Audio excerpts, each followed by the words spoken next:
Reciban nuestros saludos, hermanos amigos. Estamos con ustedes compartiendo en el libro de Primera de Corintios. Estamos en el capítulo 14.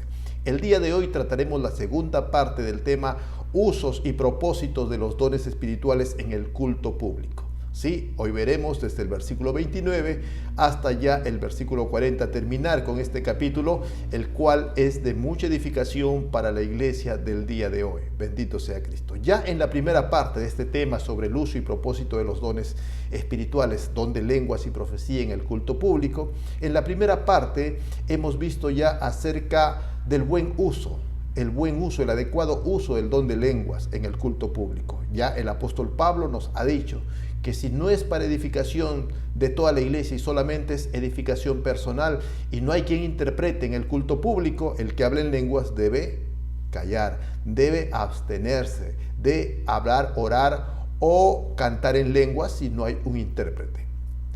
Ahora, si es que hay un intérprete del don de lenguas, debe ser en orden, a lo más 2 o 3, ¿sí?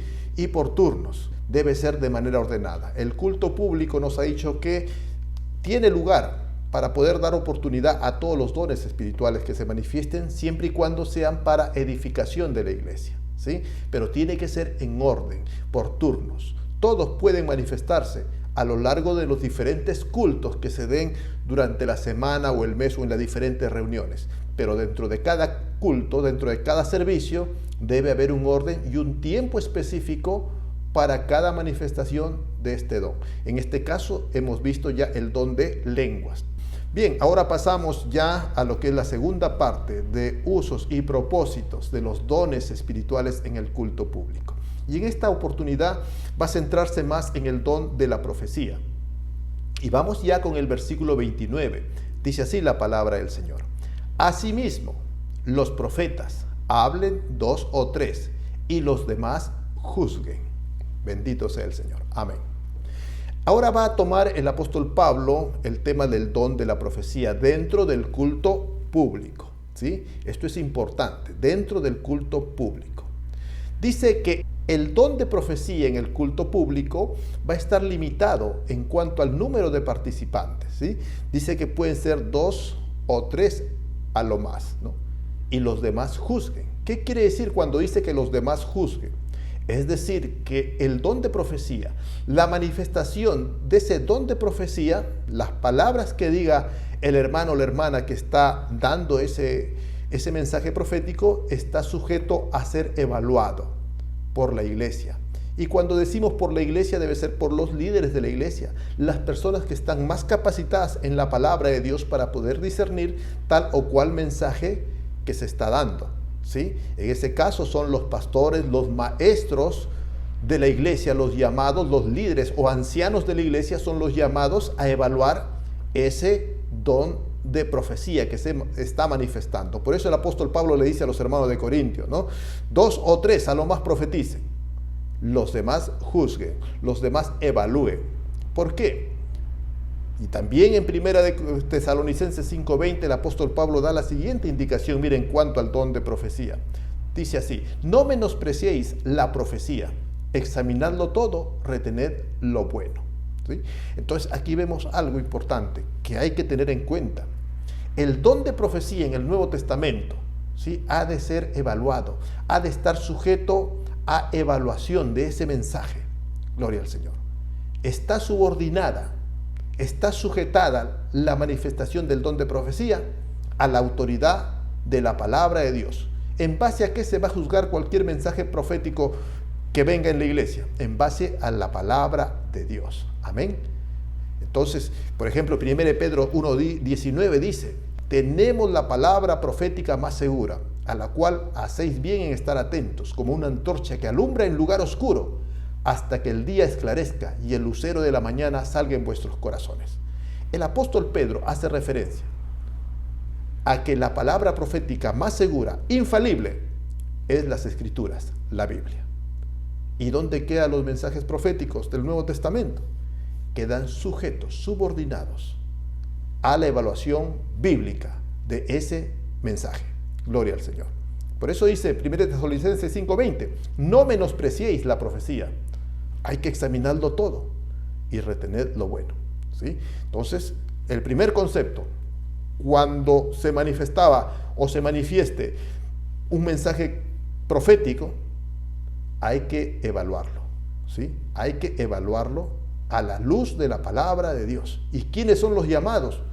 Los líderes de la iglesia, las personas que están más instruidas en el mensaje de la palabra de Dios, ¿sí? Versículo 30 y 31 dice lo siguiente: y si algo le fuere revelado a otro que estuviere sentado, calle el primero, porque podéis profetizar todos, uno por uno, para que todos aprendan y todos sean exhortados. Amén. Estos mensajes proféticos eran para exhortar, para edificar a la iglesia. De esa manera. No era la predicación del evangelio. No, era un tiempo aparte. La enseñanza, la predicación del evangelio, aquí en Corintios lo menciona como otro don u otro ministerio aparte. El profeta era aquel, o la profetisa, era aquel que daba un mensaje del Señor. El profeta recibió un mensaje del Señor y él en sus propias palabras lo daba a la iglesia o a los hermanos. De esa manera funcionaba. Cuando dice, si algo le fuere revelado, no se está refiriendo a revelación de palabra doctrinal, ni a revelación bíblica, es decir, para escribir palabra de Dios. No se refiere a eso.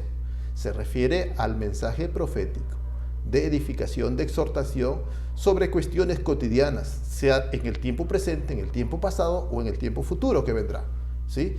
Y tenemos el ejemplo de nuestro Señor Jesucristo con la mujer samaritana, por ejemplo, ¿sí? Y aún más, ¿no?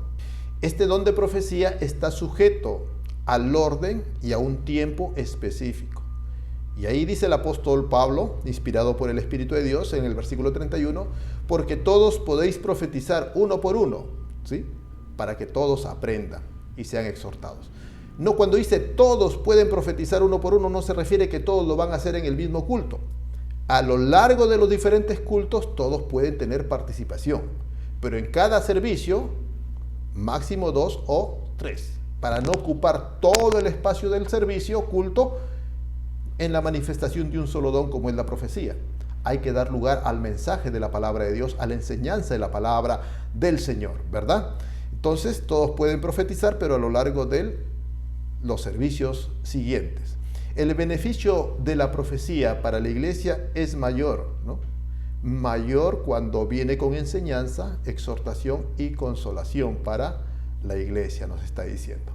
Entonces, de esa manera hay que entender esta parte, mis hermanos. El versículo 32, ¿sí? Dice lo siguiente: y los espíritus de los profetas están sujetos a los profetas, pues Dios no es un Dios de confusión, sino de paz. Gloria al Señor. Los espíritus de los profetas están sujetos a los profetas. Es decir, ¿quién da el mensaje? Es el profeta, en sus propias palabras. Es el espíritu humano del profeta, es el espíritu del profeta quien da el mensaje. No dice que es el Espíritu Santo hablando directamente por la boca del profeta. Mire bien, aquí está espíritu con E minúscula en este versículo 32. Dice, y los espíritus de los profetas están sujetos a los profetas. El mensaje de profecía es un mensaje dado por el que tiene el don de profecía, en sus propias palabras, en su propio lenguaje. Y aquí hay una diferencia tremenda con el Antiguo Testamento. En el Antiguo Testamento los profetas hablaban directamente. Dios hablaba por los labios del profeta. Sí, era el Espíritu de Dios mismo hablando a través de Isaías, de Jeremías, de Daniel. Y usted va a ver que en el Antiguo Testamento la manifestación profética es totalmente diferente a lo que es este don de profecía del Nuevo Testamento. En el Antiguo Testamento no vamos a ver ningún pasaje que diga, evalúen, examinemos todo lo que dice Isaías y retengamos lo bueno. Jamás va a decir eso, porque en el Antiguo Testamento la profecía era palabra directa de Dios. En el Nuevo Testamento es, sí, el Espíritu Santo, Dios le da un mensaje al profeta, al corazón, a la mente del profeta. Ahora el profeta va a expresarlo en sus propias palabras, lo que él entendió del mensaje de Dios. Por eso es que tiene que ser evaluado, porque el mensaje de profecía en el Nuevo Testamento viene del espíritu mismo del profeta, de lo que él ha entendido de lo que Dios le puede haber revelado, ¿no? Por eso tiene que ser evaluado.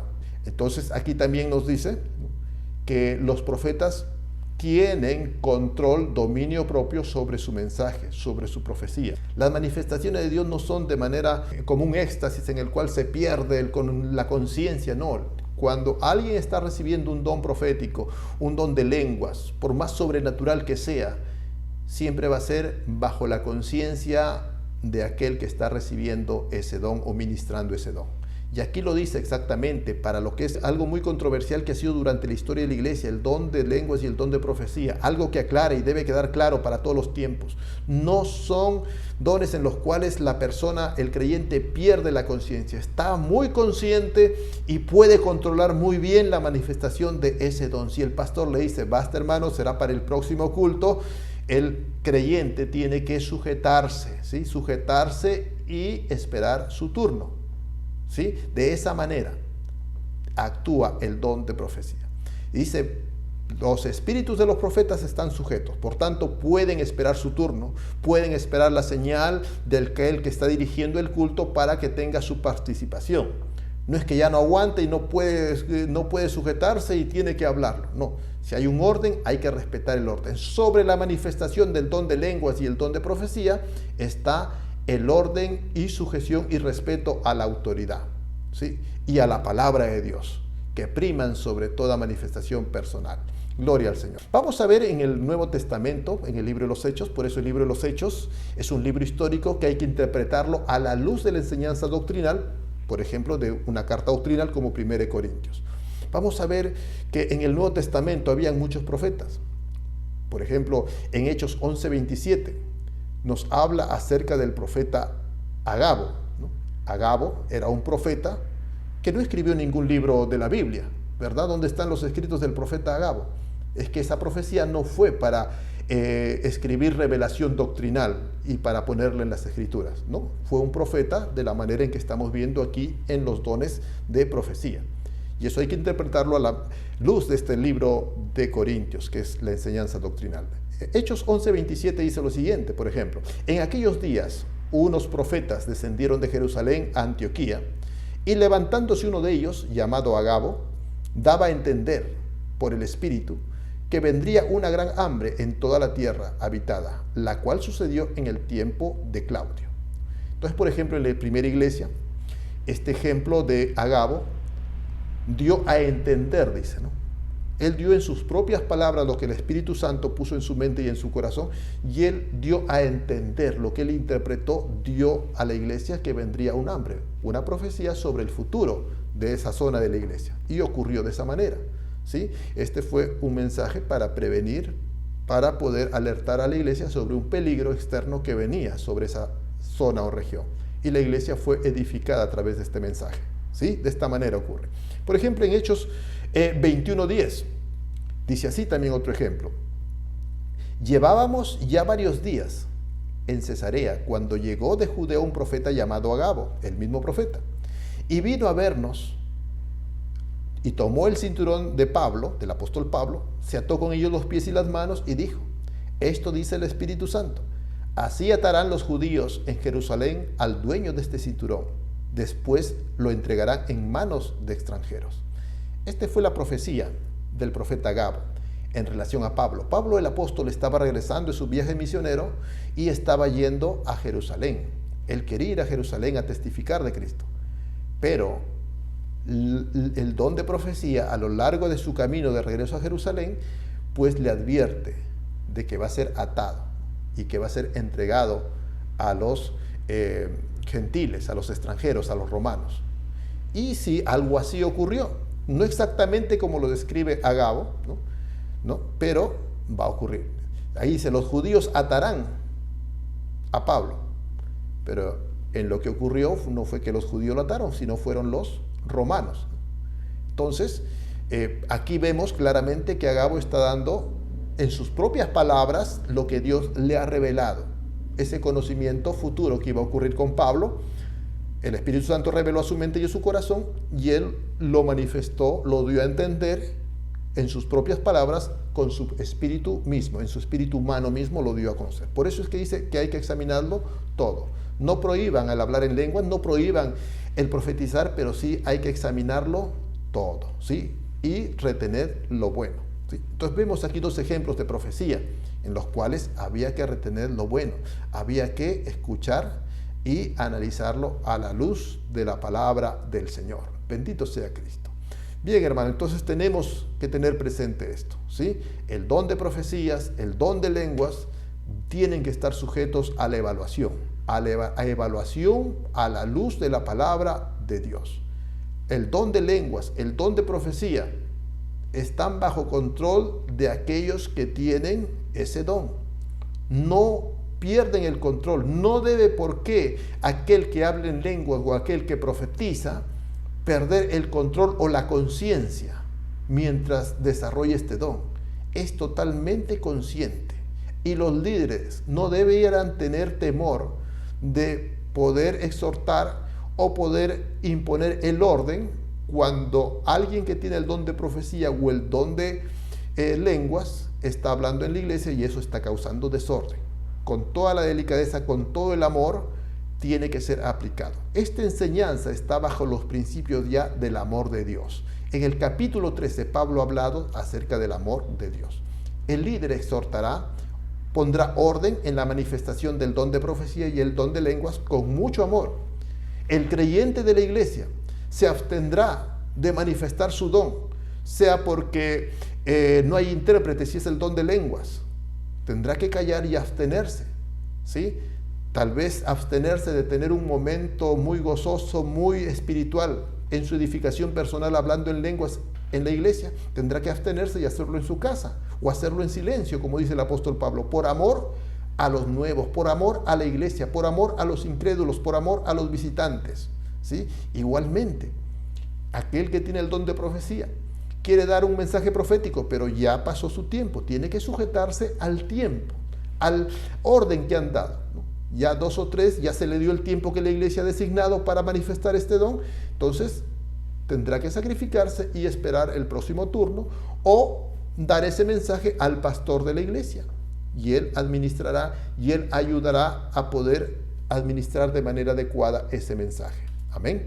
De esa manera hay que poder administrar adecuadamente estos dones. A veces hay muchos problemas, ¿no? El que tiene el don de profecía se cree como un profeta del Antiguo Testamento, ¿no? Y cree que si es que no da su mensaje va a ocurrir una calamidad o lo ve como algo de vida o muerte, ¿no? Tengo que dar mi mensaje, dice. A veces hay los que tienen don de profecía tienen mensajes a veces muy comprometedores, ¿no? Dice, Dios me ha revelado tal cosa, que algo no está bien. Y quieren salir al frente y darlo a voz en cuello. Mire, si tiene alguna de estas manifestaciones que son controversiales, a usted le genera cierta controversia, tiene que ir al pastor de la iglesia, ¿sí? Usted recibe un mensaje que es para el pastor o para la iglesia. Es tal vez muy controversial, muy comprometedor, ¿sí?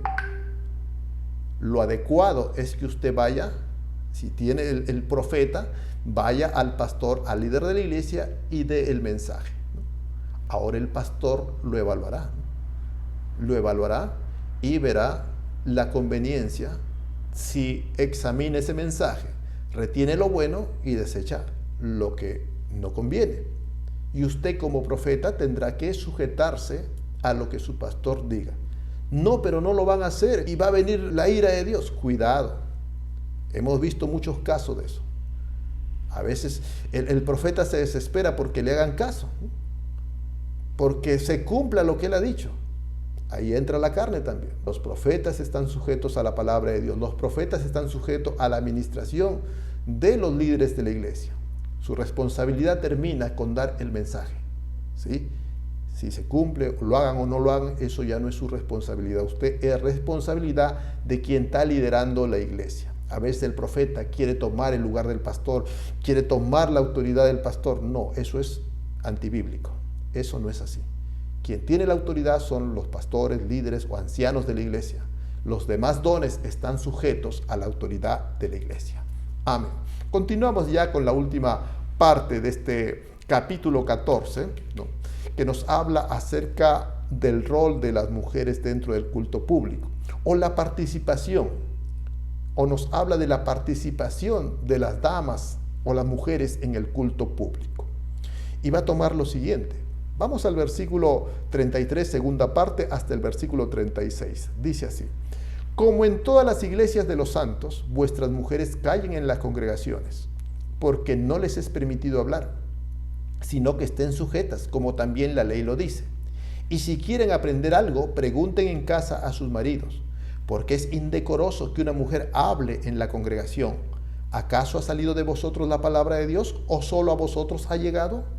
Amén. Gloria al Señor.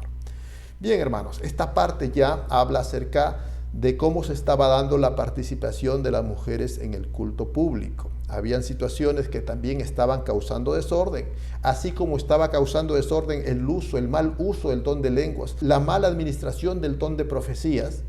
Así la participación de las damas dentro del culto también estaba causando cierto desorden. Entonces, así como ordena el don de profecía, el don de lenguas, ahora tiene que ordenar la participación de las damas dentro del culto público. Y aquí va a hacer referencia a lo que ya estaba establecido en todas las iglesias que ministraban los apóstoles, ¿no? Hace mención a un principio de autoridad que ya todas las iglesias los tenían. ¿Qué sucedía? Dentro de las iglesias, quienes son los llamados a poder ser los líderes dentro de la iglesia, los pastores, los ancianos, los maestros, son los varones. Así como el varón, el padre de familia, el esposo, tiene que ser el cabeza, quien representa su hogar, ha de ser el sacerdote en su hogar, el pastor en su hogar. Ese mismo esquema se traslada a la iglesia. Los líderes dentro de la iglesia, los pastores ancianos, son los varones, que son las mismas cabezas en sus hogares. Bien, de esa manera entonces estaba establecido ya lo que es la autoridad dentro de la iglesia. El gobierno de la iglesia estaba dado siempre a los varones, eran las cabezas del hogar. Y al parecer habían ciertas circunstancias, ¿no?, en las cuales se relacionaba con las damas. Estaba atentando a alguna actitud que tenían dentro del culto, tal vez dentro de la enseñanza, dentro de las manifestaciones de lo que es la profecía o el don de lenguas, ¿no?, que estaban yendo contra la autoridad y el respeto de los varones o de los líderes, ¿sí?, que eran los maestros, los que enseñaban, los pastores, los ministros, ¿sí? De alguna manera, las damas estaban causando cierto desorden en la iglesia. Entonces el apóstol Pablo tiene que decir lo siguiente: vuestras mujeres callen en las congregaciones. Cuando dice callen es porque se refiere a situaciones que estaban causando desorden, porque las mujeres también participaban en el culto. Se les permitía participar dentro de la profecía, la oración, pero de manera ordenada y sujeta a la autoridad. Aquí había una participación no sujeta a la autoridad, una participación de parte de un grupo, un sector de damas que no estaba respetando la autoridad de los líderes de la iglesia. Por eso tiene que decir, este tipo de participación irreverente, este tipo de participación no adecuada, tiene que parar. Las damas callen, ¿sí? Si se van a comportar así, si van a cuestionar o van a estar portándose de manera irreverente, callen en las congregaciones, ¿sí? Gloria al Señor. Entonces, de esa manera, así como a los que hablan en lengua, si nadie les entiende, callen. Aquellos que se oponen a la enseñanza dentro de la iglesia, callen dentro de la iglesia. Igual, mujeres que estaban ocasionando problemas, irreverencia, estaban distorsionando, trastornando el orden del culto, callen dentro de la iglesia. Entonces, aquí había un atentar contra la autoridad y el orden del culto público. Desde ese punto de vista lo entendemos. No es que tendrían que estar en silencio, ¿no? Participaban en la oración, participaban en la profecía, cantaban las alabanzas como todos cantaban, pero si había alguna participación más de las damas, tenía que ser en sujeción, bajo la autoridad de la iglesia, de los líderes de la iglesia, y con el respeto y el orden. Y ya como conclusión, para terminar ya lo que es el capítulo 14 acerca del uso y abuso de los dones espirituales, el versículo 37 hacia el 40 dice lo siguiente: si alguno se cree profeta o espiritual, reconozca que lo que os escribo son mandamientos del Señor, mas el que ignora, ignore. Así que, hermanos, procurad profetizar y no impidáis el hablar lenguas, pero hágase todo decentemente y con orden. Alabado sea el Señor. Las palabras del apóstol Pablo son palabras inspiradas por el Señor. Lo que hemos descrito aquí en este capítulo 14, lo que el apóstol Pablo nos enseña en este capítulo 14 son mandamientos del Señor, hermano. No son situaciones circunstanciales, son mandamientos del Señor. ¿Cómo se debe usar el don de lenguas? ¿Cómo se debe usar el don de profecía? Son mandamientos del Señor. Como hemos dicho al comienzo, aquí están los lineamientos doctrinales y la experiencia en su iglesia, su experiencia personal, la experiencia en los libros históricos, como el libro de los Hechos, tiene que ser evaluado a la luz de esta enseñanza doctrinal. Esta es la enseñanza que debe darse. Que en el libro de los Hechos se puede haber dado alguna circunstancia que no la entendemos, ahora la entendemos bajo este mandamiento, esta enseñanza doctrinal. Tal vez en su iglesia usted ha experimentado cosas, ha visto manifestación de dones, profecías, lenguas. Puede que sea una experiencia en su iglesia, pero tiene que ser evaluada y tiene que ser ministrada de acuerdo a estos mandamientos o enseñanza doctrinal. ¿Sí? Por eso dice, si alguno se cree profeta o espiritual, reconozca que esta enseñanza es mandamiento del Señor. Mas el que quiere ignorarlo, ignore, porque Dios también lo ignorará un día, aquel que desconoce, aquel que desprecia su palabra. Esto es palabra de Dios. Quien ignora esta enseñanza está despreciando la palabra directa del Señor, la palabra profética más segura. No, pero a mí Dios me ha dicho esto, en profecía. Si usted Dios le ha dicho una cosa y en la Biblia tenemos otra cosa, usted y yo y todos tenemos que sujetarnos a lo que la Biblia dice. Por eso dice en la profecía, examinadlo todo, retenedlo bueno. Ante alguien me viene y me dice, Dios me ha dicho esto, pero la Biblia dice lo contrario, nos quedamos con lo que la Biblia dice. No, pero Dios me ha dicho que va a venir su ira, los va a castigar. Me quedo con lo que dice la palabra del Señor. Amén. Gloria a Dios. De esa manera, debemos controlar, debemos tener autoridad sobre la manifestación de los dones espirituales. Autoridad que nos da la palabra de Dios. Amén. Y al final dice ya el versículo 39, así que hermanos, procurad profetizar, porque eso edifica la iglesia, y no impidáis el hablar en lenguas, ¿no? Tampoco se preocupe y dice, no, que ya no hablen en lenguas. Si no hay intérprete, ¿para qué van a hablar en lenguas? No. El que quiere hablar en lenguas y tiene el don de lenguas, que hable, pero de manera adecuada. En silencio si está en la iglesia y quiere hablar en lenguas, en silencio para sí mismo, o en su hogar, en su casa, en su culto privado, en su devocional privado, ¿sí? Pero todo hágase decentemente y en el orden establecido, en el orden que los líderes de la iglesia ha establecido en su congregación. Hay un orden, sujétese al orden de su iglesia, ¿sí? Su don que usted tiene no tiene preeminencia sobre el resto. Está bien que a usted le guste alabar, le guste tal vez hablar en lenguas o profetizar. Todos los dones tienen que estar sujetos, por más sobrenatural que sea su don espiritual, tiene que estar sujeto a la autoridad de la palabra de Dios, a la autoridad de los líderes de la iglesia, ¿sí? A veces el don que parece más sobrenatural, a veces parece que nadie le puede decir nada, y a veces entra el orgullo en aquel que tiene el don, a veces el don de profecía o el don de milagros o el don de sanidad, se cree como Dios andando en la tierra. No, no es así.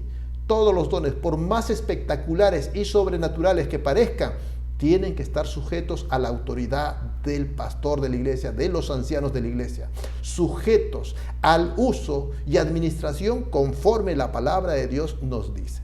De esa manera vamos a tener orden en la casa del Señor. De esa manera los corintios ordenarían su culto público y podrían administrar de mejor manera los dones espirituales. Y eso va para nosotros también en este tiempo, mis queridos hermanos, amigos. Dios nos bendiga, Dios nos ayude y cada día sigamos creciendo más en el conocimiento de nuestro Señor Jesucristo. Muchas gracias, será hasta nuestro próximo programa en donde estaremos continuando ya con el capítulo 15 de Primera de Corintios. Muchas gracias.